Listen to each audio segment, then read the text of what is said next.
这几档虽然少简化，也毋过桃园市教育局统计，桃园今年2年国小的毕业生大约是有24000个，比去年增加4000个人哦。桃园的国中嘛，按说要来增加120班，教育团体是呼吁讲，师资的部分就要提早来准备。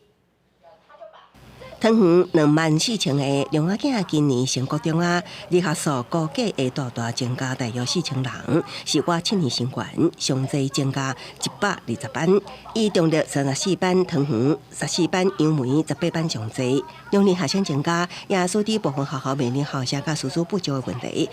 教育团体建议教育局当年开老师的课，适度补充师资。 桃园市未来10年国中生的人数其实还是处于高档的情形。那建议教育局应该要衡平学生的受教权以及教师的工作权，逐年开缺。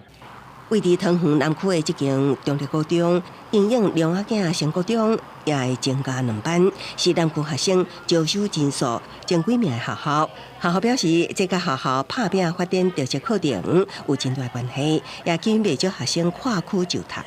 我们走双语政策以及国际教育政策，希望孩子提高学习的程度，所以我们孩子很喜欢来学习，所以我们才逐渐的更多的学生。私立学校的部分呢，其实报考的人数因龙年的效应确实为多，不过跟比例上跟往年相比，其实没有明显的成长的一个趋势哦。那主要是因为公立国中其实也有发展科技啊、双语相关的一个特色。 针对113学年度2年国中正班，教育局表示，各个国中也积极迎建搬进校内空间正班，希望学生就近入学。校舍不足也会评估增建校舍工程。那师资不足，原则会依照学校需求开告定缺，补助正式教师为主，也鼓励各学校发展特色课程，缩短校际资源落差，减缓学区内学生外流的情形。记者综合报道。